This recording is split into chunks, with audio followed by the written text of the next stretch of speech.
안녕하십니까.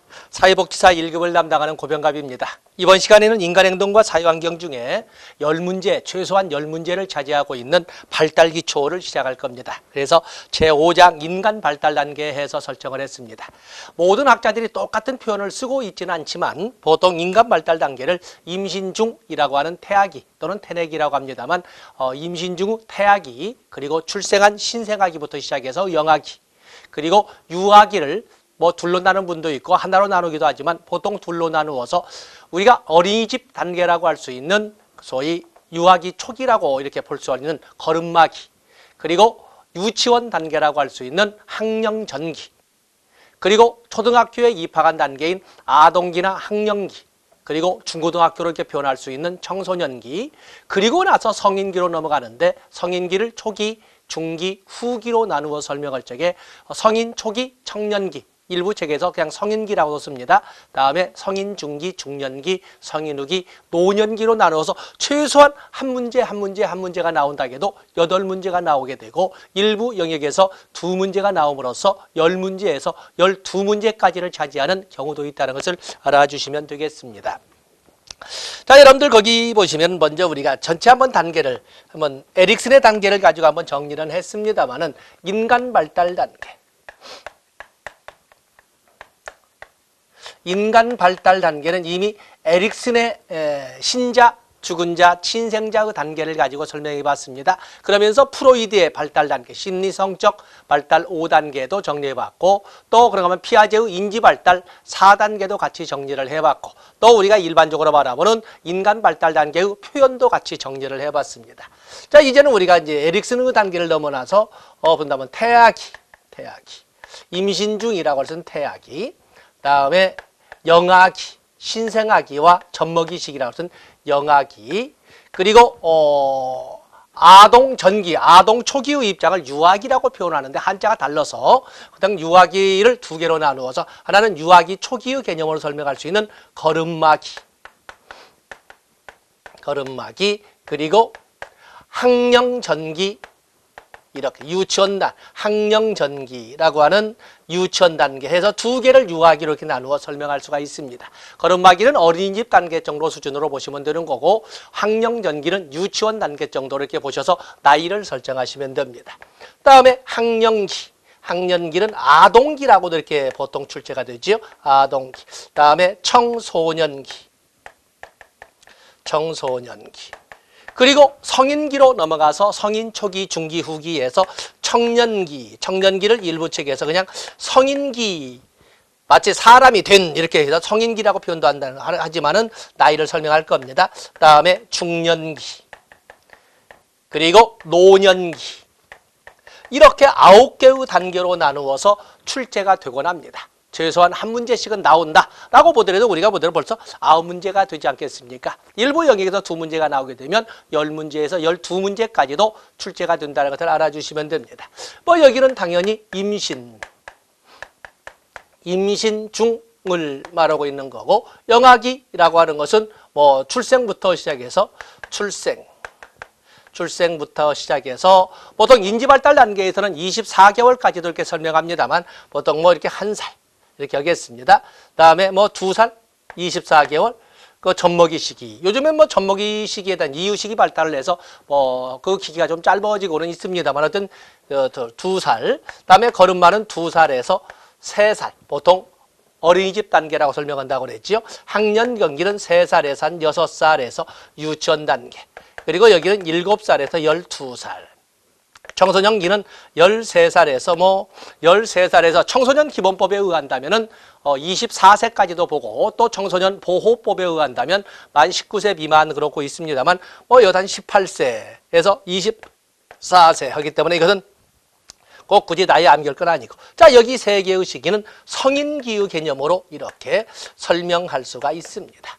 그렇기 때문에 이 단계를 가지고 여러분들은 여기에서 당연히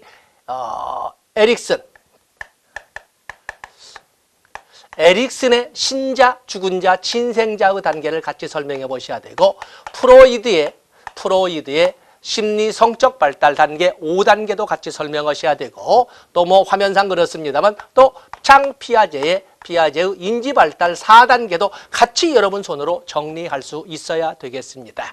그래서 여기 보시면 자, 이 단계를 하나하나. 그래서 에릭슨의 이론 여러분 아주 중요하다고 그랬죠. 나오는 것은 한 문제처럼 보이지만은 나올 수 있는 영역은 한 5문제 정도가 된다라고 설명했던 것은 바로 그 때문에 그렇습니다. 태아기를 구분할 적에는 여성분들은 그래도 이해하기가 좋습니다. 남성분들은 잘 이해를 잘 못합니다. 그래서 우리가 읽어드리는 과정으로 본다면 태아기를 이렇게 두 가지 방법으로 설명하는데 후자의 오른쪽 페이지에 나온 것처럼 임신 10개월째 출생이 된다고 해서 세 달로 나누어서 임신 초기, 중기, 후기를 임신부터 3개월, 또 4개월부터 6개월, 7개월부터 9개월 이렇게 나누기도 하지만 왼쪽 페이지 하단부에 있는 것처럼 수정 후 2주간 정도의 배란기, 그리고 착상부터 임신 8주까지를 배아기, 그리고 임신 9주째니까 3개월이 되겠지요. 임신 후 임신 3개월부터 출생까지는 태아기라고 이렇게 설명하지만 넓은 개념에서는 배란기, 배아기, 태아기를 다 합쳐서 태아기라고 이렇게 설명도 합니다. 그래서 거기 보시면 보통 수정 후 2주간의 배란기는 착상, 그리고 태반이 발달하는 단계로 설명하는데 출제비중 그렇지요. 그리고 약 3주부터 임신 8주까지는 중요한 신체기관과 신경기관이 형성된다. 그래서 뭐 주요한 내장기관이라든지 또는 신경계통이 등장하는 것이 보통 한 8주째 정도가 되면 그렇다고 합니다. 바로 그것을 오른쪽 페이지에 보시면은 임신기간 분류에서 임신 초기에 보면 1개월 정도가 되면은 심장이나 소화기관이 발달하고 한 4주 정도 되겠지요. 그다음에 2개월, 8주 정도가 되면은 인간 모습을 구비하면서 내장기관과 신경계통이 발달을 한다. 그리고 3개월 정도가 되면 빠른 사람은 태동으로 느낀다고 하는데 보통 태동을 느끼는 시기는 임신 후 16주 정도가 되어야 태동을 느낀다고 합니다만은 어쨌든 그런 수치 개념으로 설명을 하고 이해해 주시면 되겠습니다. 그다음에 임신 중기에 가서는 규칙적인 심장박동을 특징으로 합니다. 규칙적인 심장박동, 규칙적인 생활 리듬이라는 것이 임신 중 태아에게도 등장한다고 하는 것이 임신 중기 약 5개월 정도로 여러분들이 5개월을 전후해서 그런 모습이 나타난다라고 보아주시면 되겠습니다. 그다음에 임신 후기 거기 중요한 것이 기억번입니다. 설사 어떤 조산을 했다고 해도 생존 가능기라고 설명하고 있는데 그 니은번에 보면은 자궁 밖에서의 생존 능력을 구비하는 것은 임신 후 26주 정도는 되어야 한다. 요즘에 과학이 발달해서 물론 인큐베이터라든지 이런 과학 기술의 발달로 그 기간은 훨씬 더 짧아질 수도 있고 인터넷을 보면 짧아진 경우에 생존한 이런 기록도 이게 나오고는 하고입니다만은 일반적으로 우리가 바라볼 적에는 조산의 경우에도 살아남을 수 있는 것은 적어도 임신 후 26주는 되어야 한다라고 설명을 합니다. 그래서 자궁 밖에서 생존 능력 구비는 26주가 된다. 36주경에는 대부분의 태아는 머리가 아래로 간 위치로 정착을 한다. 자, 이런 정도를 봐주시면 되겠습니다. 다음에 태아의 건강에 영향을 미치는 요인은 인간의 성장 발달과 마찬가지로 유전과 환경의 영향 다 영향을 받습니다. 물론 당연히 어머니의 자궁 속에서 당연히 유전의 영향의 어떤 배려가 다 자연스럽게 이루어지겠지만 또한 우리가 볼 때에는 아직 임신 중인데 애가 뭘 하라고 그러지만 다 있습니다. 바로 어머니를 통해서 받아들이게 되는 환경 변인의 영향력도 똑같이 존재한다는 것입니다. 태아의 입장에서 어머니의 영양 상태나 어머니의 질병이나 어머니의 약물, 어머니의 음주, 어머니의 흡연 이거 전부 환경 변인이 되는 거거든요. 바로 이런 것 때문에 태아의 건강에 영향을 미치는 변이는 임산부를 통해서 전달이 되지만 환경 변인의 영향이 크다. 이런 등을 들어볼 수 있다.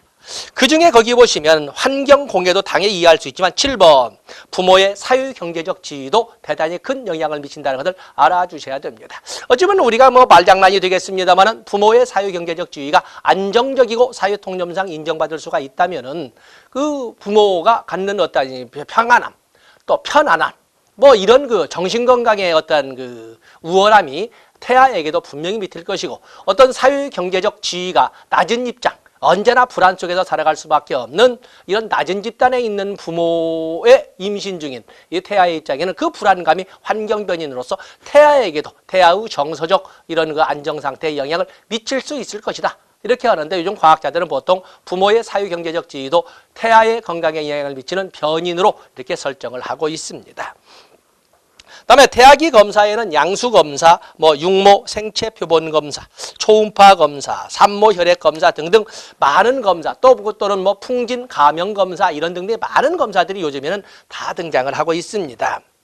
그중에 양수검사, 임산부의 복강을 통해서 이렇게 하는 양수검사를 통해서는 뭐 다양한 것을 염색체 이상을 탐지하거나 다운 증후군을 검사해 볼 수 있다고 되어 있습니다. 또 여기 나오는 다운 증후군 검사를 하는 방법으로서는 산모 혈액 검사도 있습니다. 그래서 다운 증후군, 요즘에 보면 다운 증후군의 검사 방법은 다양한 것이 나와 있지만 그래도 여러분들 양수검사와 산모 혈액 검사는 특히 다운 증후군 검사에 탁월하다고 이렇게 알려져 있으니까 같이 봐주시면 되겠습니다.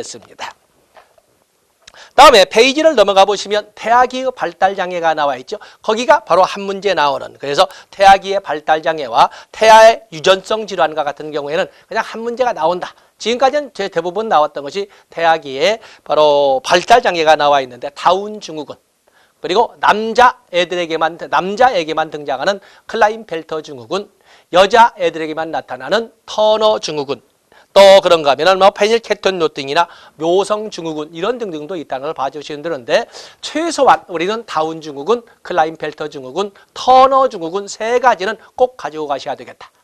자, 거기 다운 증후군을 보시면 우리 인간의 염색체는 23쌍 X 그리고 Y로 이루어져 있는, 그래서 XX든 XY든 이렇게 해서 이루어져 있는 염색체 23쌍, 46개의 염색체로 되어 있는데, 그 중에 21번 염색체가 2개가 해야 되는데 3개임으로써 나타나는 이런 그 발달장애를 다운 증후군이라고 합니다. 그래서 여러분들 그 다운 증후군 넷째 줄 보면 다운 증후군은 21번 염색체가 3개이다. 그래서 일명 21삼체성이라고도 한다. 그래서 21삼체성이라고 한다. 염색체 이상으로 21번 염색체가 2개여야 되는데 3개여서 나타나는 이런 염색체 이상으로 특징적인 외모, 정신지체를 특징으로 하는데 특징적인 외모는 동서를 막론하고 아주 유사한 모습을 보여줍니다. 그래서 납작한 얼굴, 눈꼬리가 올라가 있는 눈꼬리, 또 눈가에 덧살이 있는 특징, 눈, 코, 입이 작다. 또 그런가 하면 키도 작고 손가락이나 발가락이 짧은 이런 특징을 동양이나 서양이나 똑같이 보여주는 이런 특징이 21번 삼체성 또는 21삼체성이라고 하는 다운 증후군이 되겠습니다. 그에 비해서 남자에게만 나타나는 클라인펠터 증후군이나 여자에게만 나타나는 터너 증후군은 성염색체 이상으로 나타나는 이러한 발달장애라고 설명할 수가 있습니다. 그래서 먼저 이 터너 증후군 나와 있지요. 바로 셋째 줄. 터너 증후군의 원인이 섬염색체 이상으로 알게 되었다 이렇게 되어 있는데 어쨌든 그 특징으로 보시면 특히 거기 저신장, 성적 발달 장애, 또 심장질환, 중이염 등의 비율이 되는데 특히 성적 발달 장애로 생식 기능에 장애가 크다라고 하는 것이 터너 증후군이 되어 있고, 그와 유사한 개념으로 남성에게만 나타나는 성염색체 이상으로 나타나는 발달 장애는 클라인펠터 증후군이라고 설명을 합니다. 적어도 3개는 가지고 가셔야 되겠습니다. 그다음에 그 외에도 태아의 유전성 질환도 있다. 태아의 유전성 질환으로 대표적인 것으로는 4번째 있는 것처럼 혈우병이나 또는 백색증이나 또 RH 부적합증 이런 것 등은 태아에게 등장한 유전성 질환이라고 이렇게 설명을 합니다. 뭐 최근에 뭐 드라마에서 나와 있습니다만 드라마에서 나타나는 것 보면은 뭐 생명, 엄마가 생명이면 뭐 아들은 또 반드시 생명이다 뭐 이런 말이 이렇게 드라마에서 이렇게 본 것이 같습니다만 어쨌든 이런 태아의 유전성 질환도 이런 등이 있다는 걸 봐주시고 적어도 혈우병, 백색증 그리고 RH 부적합증은 유전성 질환이라는 것을 또 구별해 주시면 되겠습니다. 다음에 2번째는 영유아기입니다. 보통 출생 이후에 1개월까지의 신생아기와 그리고 약 24개월까지로 확대시켜서 바라보는 영아기를 합쳐서 그냥 영아기라고 이렇게 설명을 하는데, 영유아기라고 이렇게 설명한 것은 보통 우리가 영유아기라고 설명했던 것은 바로 이 단계에서는 영아기와 걸음마기를 같이 합쳐서 큰 목차로 다뤘기 때문에 이렇게 제목을 다뤘을 뿐입니다. 자, 그러면 신생아의 생리적 특성은 여러분들이 보시되 신생아의 반사활동이 나와 있습니다. 신생아. 그래서 영아기의 개념이 나와 있죠. 자, 여기 영아기 나와 있지 않습니까? 영아기. 영아기라고 하는 것은 뭐 출생부터 시작해서 약 24개월까지로 이렇게 상한선을 보겠습니다. 여기는 이제 프로이드 입장으로 본다면 프로이드의 프로이드의 구순기에 해당이 되는 거. 이드만 존재하는 시기가 되겠지요. 그다음에 에릭슨의 신자, 죽은 자, 진생자 중에 신뢰감 대 불신감의 특징을 보여주는 시기라고 설명할 수 있고, 그리고 피아제의 인지발달 단계로 본다면 인지발달 4단계로 볼 적에 영아기의 특징은 아직은 뭐 언어가 발달하기 이전의 상태로서 감각동작기라고 이렇게 표현을 하고 있습니다. 영아기 중에 특히 신생아기에 그 반사 활동이 있는데, 반사 활동. 자, 교재를 보시면 반사 활동을 특징으로 합니다. 반사 활동은 생존 반사와 원시 반사로 나누어서 이렇게 구별을 합니다. 생존 반사와 원시 반사. 생존 반사, 원시 반사라고 해서 어떤 경험을 통해서 배우는 것이 아니라 자연스럽게 보여주는 인간 초기의 대표적인 특성이 되겠는데, 생존 반사에는 젖찾기 반사, 탐색 반사, 또 젖찾기 반사, 빨기 반사, 흡입 반사, 또 그럼 삼키기 반사, 연화 반사. 연화 반사와 같은 경우에는 생존 반사라고 이렇게 설명을 하고, 원시 반사에는 뭐 여러분들 바빈스키 반사,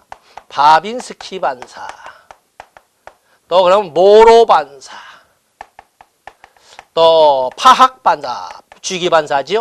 파학 반사, 또는 뭐 동공 반사, 불빛을 따라서 눈동자를 따라가는 동공 반사, 또는 수영 반사, 또는 뭐 걸음마 반사, 이런 등등의 많은 반사들이 모든 인류의 초기인 이 영아기 또 신생아기에는 보여지는 이런 특징이라고 설명을 해서 구별을 해놨습니다. 그중에 생존 반사, 젖찾기 반사, 그리고 빨기 반사, 그리고 삼키기 반사 세 가지는 생존 반사라고 구별하고 있다는 것을 알아주시면 되겠습니다.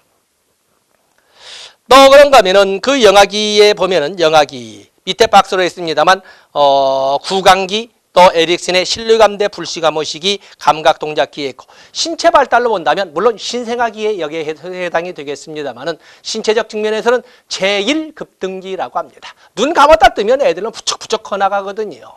우리는 또 나중에 제2급등기, 신체적 측면에 제2급등기 그러면 청소년기 들어보고 있지 않습니까? 청소년기를 보죠. 여기는 제1급등기를 설명을 합니다.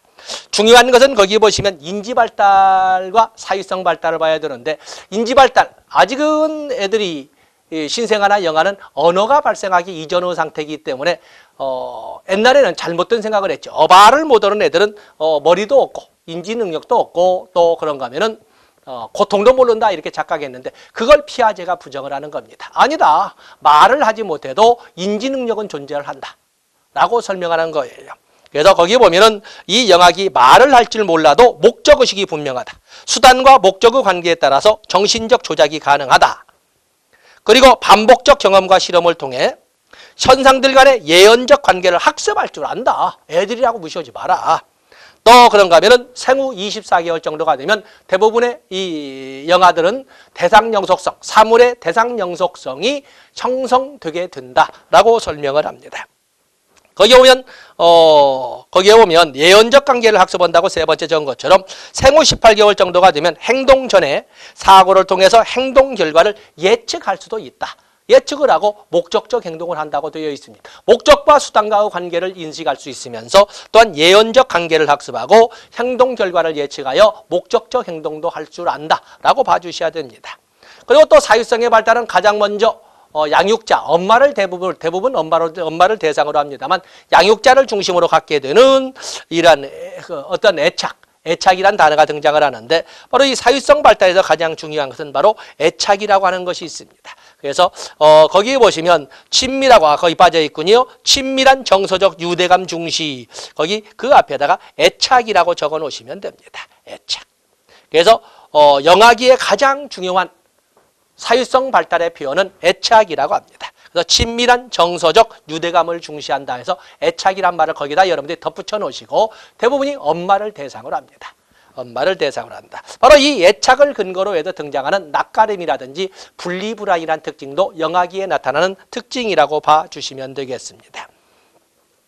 그다음에 영아기의 발달 단계가 언제나 나오는 건 아니지만 영아기의 발달 단계는 우리가 여기 피아제의 감각 동작기를 가지고 해서 6단계로 이렇게 설명을 했던 것을 본 적이 있습니다. 그래서 이 피아제의 인지 발달 단계를 6단계로 또는 영아기의 인지 발달 단계를 6개의 단계로 이렇게 설명해 볼 수가 있는데 이 감각 동작기의 6개 단계는 첫 번째 단계는 생후 1개월 정도까지의 반사 활동기, 그리고 2개월째부터 4개월까지의 1차 순환 반응기, 또 5개월에서 8개월, 4개월에서 8개월 정도, 5, 6, 7, 8에서 5개월에서 8개월까지 하는 2차 순환 반응기, 그리고 8개월에서 10개월 또는 8개월, 9개월에서 12개월까지로 보는 2차 도식의 협응기, 그리고 그 다음부터는 6개월 단위로 넘어가지요. 13개월부터 18개월까지 6달 정도를까지를 해서 3차 순환 반응기, 그리고 19개월에서 24개월 6달 동안을 정신적 표상기 또는 상징적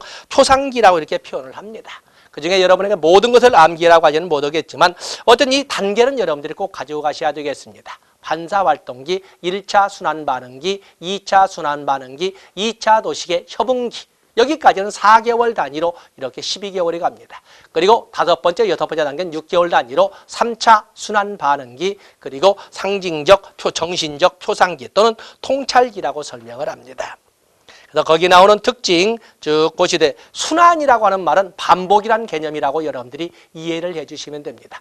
반복입니다. 반복. 그래서 좀 고통스럽게 여기에 어떤 특징이 나타난다 이렇게 설명하기는 그렇지만 적어도 생후 4개월 이전에 거기 보면 1차 순환 반응기를 보면 자신의 신체에 관심을 갖습니다. 주변보다는 좀 두 번째, 외부 대상보다는 자신의 신체에 관심을 갖는데 2차 순환 반응기, 5개월이 넘어서 8개월, 세 번째 단계로 가면서 이제는 영아의 관심이 자신의 신체를 벗어나서 외부의 대상에 대해서도 관심을 갖게 된다라는 것을 여러분들 알아주시면 되겠습니다. 그다음에 2차 도식의 협응기, 2차 도식의 협응기는 9개월에서 12개월 정도가 이렇게 되겠는데 거기는 첫 번째 나와야 되는 의도적이고 목적적인 행동을 수행한다. 의도적이고 목적적인 행동을 수행한다. 기존에 알고 있는 스키마, 기존 도식을 새로운 대상에 적응해 보려고도 한다. 이런 것 등이 적어도 생후 12개월 정도가 되면은 이루어진다라고 보고 있습니다. 그다음에 3차 순환 반응기. 3차 순환 반응기에는 거기 보시면은 새로운 전략점, 첫 번째와 두 번째인 것처럼 기존의 도식을 가지고 문제 해결이 안 되면 새로운 전략을, 새로운 수단을 발견해서 활용하려고도 하는 단계가 바로 생후 12개월이 지나면 일어난다고 설명을 합니다. 그리고 나서 생후 18개월에서 24개월까지에는 우리가 앞에 본 것처럼 목적과 수단과의 관계를 파악할 수 있고, 그리고 행동을 하기 전에 사고를 통해서 행동 결과에 대한 예측도 할 줄 안다라고 설명하는 것이 바로 18개월에서 24개월의 특징이 되겠습니다. 그런가 하면 거기에다가 마침 인지발달이니까 거기 통찰기에다가 사물의 대상 영속성을 같이 적어주시면 되겠습니다. 사물의 대상 영속성. 사물의 대상 영속성이라고 하는 것은 처음에 등장하는 것은 처음에 등장할 때는 보통 생후 한 9개월 정도면은 등장한다고 합니다. 2차 도식의 협응기 정도면은 사물의 대상 영속성. 앞에 있던 사물이나 대상의 잔상을 기억할 줄 알게 된다. 그러나 이거지. 그러면서 서서히 발달하다가 적어도 생후 24개월이 되면 사물의 대상 영속은 완성돼야 된다. 만약에 그러지 못한다면 전문가와 상담을 할 필요가 있다라고 여러분들이 인식하시면 되겠습니다. 그다음에 앞에서 우리가 포함했던 그 중요한 양육자를 중심으로 한 친밀한 정서적 유대감이라고 하는 애착이 나와 있지요. 앞에서 말씀드린 것처럼 가장 중요한 사유적 발달, 영아기의 가장 대표적인 사유성 발달을 애착이라고 하는데 생후 9개월에서 10개월 정도의 대상 영속성이 발달하게 되는데 그보다 더 빨리 애착이 더 빨리. 그렇기 때문에 인지 발달 영역보다 정서적 또는 사유적 발달 영역이 훨씬 더 빠르다라는 것을 알 수가 있습니다.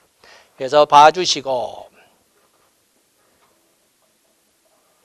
다음에 그 밑에 보시면 낯가림과 분리불안도 나와 있지요. 낯가림 역시 애착으로서 애착 형성의 표시로 낯선 사람에 대해서 거부하는 반응을 낯가림이라고 하는데 생후 5개월에서 15개월 정도 사이에 약 10개월 정도 5개월에서 15개월 사이에 등장한다는데 특히 첫돌 12개월을 전후해서 최고조의 낯가림이 나타난다라고 설명을 합니다. 그래서 돌잔치에 가서 좀 안으려고는 그냥 바로 거부해서 그냥 반가워서 좀 안아보려고 했던 많은 어른들을 민망하게 만드는 쑥스럽게 만드는 경우가 있는데 그 당시에 발달상 특징이기 때문에 서운해하거나 그럴 필요는 없습니다.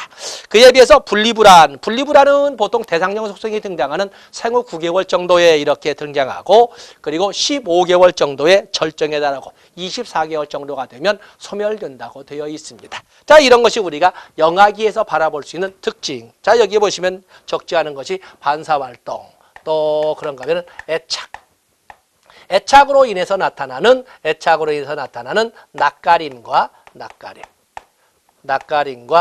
분리불안이란 단어도 여러분들이 같이 이렇게 봐주시면 되겠습니다. 다음에 우리가 유아기라고 할 적에 유아기라고 하는 단어가 그렇습니다. 유아기라고 하는 단어가 한자가 좀 그렇습니다만 유아기를 이런 유아기, 이렇게 유아기를 쓰면 유아는 젖먹이를 설명하는 것이고 이 유아를 이렇게 쓰게 되면 이건 어린애, 인펀트지요. 어린애. 유치원 올 때 유자를 이렇게 쓰거든요. 그야말로 활동 반경이 넓어진 걸음마기 이유를 이렇게 유아라고 설명을 합니다. 그렇기 때문에 이게 시험 문제에 한자를 쓰지 않기 때문에 보통 어린 시절에서는 분명히 가로 안에다가 몇 살에서 몇 살, 2살에서 4살, 3살에서 6살 이런 식으로 나이를 이렇게 적어주고 있는 거거든요. 그래서 여러분들이 너무 그걸 가지고 부담스러워하지 않아도 됩니다. 자, 거기 보시면 유아기, 걸음마기가 나와 있는데 걸음마기. 그래서 이 유아기, 걸음마기를 여러분들이 설명하면 보통 2살에서 4살, 그냥 여러분들 생각할 적에 여기 나오는 것처럼 걸음마기, 어린이집 단계, 어린이집이라고 이렇게, 어린이집 수준이라고 이렇게 여러분들이 봐주시면 되겠습니다. 그 때문에 우리가 같이 똑같은 이런 식으로 정리를 해보시면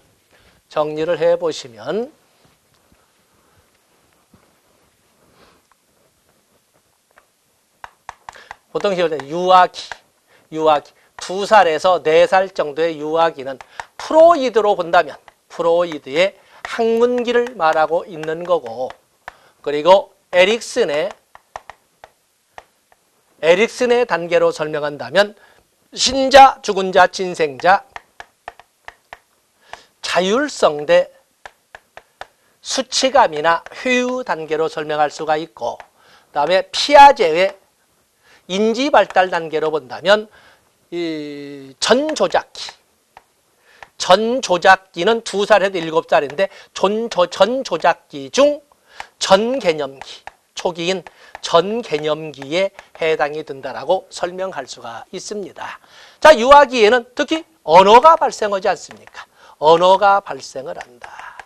그리고 이 유아기의 특징은 보통 학령전기의 특징과 같이 가기 때문에 물알론적 사고라든지 자기중심성 또는 중심화 또는 비가역성 또는 인공론적 사고 또는 신념론적 사고 또 그런가 하면은 아직은 직관적 사고 이런 단어들의 특징은 이 유아기와 다음 단계인 4살에서 6살이라고 설명할 수 있는 학령전기와 그 특징을 같이 활용을 하고 있는 것입니다. 그래서 여기 보시게 되면 그래서 이 유아기의 단계를 여러분들 보시면 프로이드의 학문기, 에릭슨의 자율성대 수치감, 피아제의 전조작기 중에 전개념기로 설명을 한다 해서 조금 전에 말씀드렸던 내용을 설명을 했습니다.